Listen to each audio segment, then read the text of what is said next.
நல்லா பீட் பண்ணுங்கள் சார். கை வலிக்கும், பரவாயில்ல, கொஞ்சம் பழகிற வரைக்கும் உங்களுக்கு செட் ஆகிற வரைக்கும் பழகிட்டிங்கன்னா கை வலியே தெரியாது.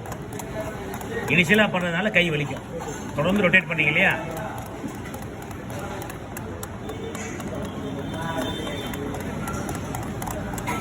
இன்னும் கொஞ்சம் சார், கொஞ்சம் ஸ்பீட்.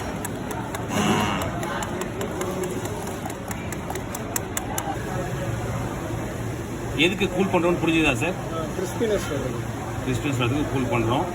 சூடாக கொடுத்தா தப்பு கிடையாது. கிறிஸ்பியாக தான் மக்கள் கேட்குறாங்க. ரோஸ்ட்டு தான் பிடிச்சிருக்கு. சாதா தோசை வயசானவங்களுக்கு தான் பிடிச்சிருக்கு.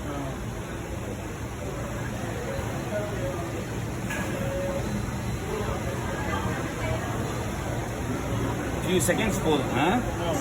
அதிகபட்சம் 60 செகண்ட்ஸ்லாம் மோர் தான் என்ன.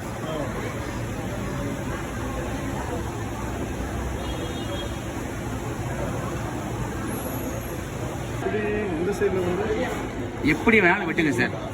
துணி வெட்டுற மாதிரி வெட்டுங்க, ஒரு பிரச்சனை இல்லை. அதை ரொம்ப அழுத்தி பிடிச்சிங்கன்னா ஷேப்பே மாறிடும். ரொம்ப அழுத்தாமல் அப்போ போல பிடிங்க. வெட்டுங்க வெட்டுங்க வெட்டுங்க. அப்போ தான் பார்க்குறதுக்கு கரெக்டாக ட்ரிம் பண்ணிங்கன்னா வேஃபிலோட ஷேப் பக்காவாக இருக்கும்.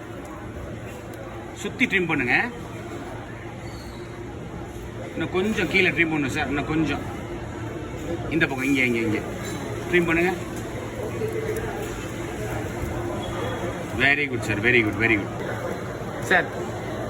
வேஃபிள்ஸ் இப்போ நீங்கள் போட்டிருக்கீங்கல்ல, எவ்வளோ ஈஸியாக இருந்துச்சு? வேஃபிள் கற்றுக்கிறது ஈஸியா கஷ்டமா? ஈஸி தான் சார். சத்தமாக சொல்லுங்கள் சார். ஈஸி தான். ஈஸி தானா? நீங்கள் போய் உங்கள் ஸ்டாஃபுக்கெல்லாம் ட்ரெயின் பண்ணிடுவீங்களா? பாய திறக்க மாட்டீங்களா? ட்ரெயின் பண்ணிடுவீங்களா?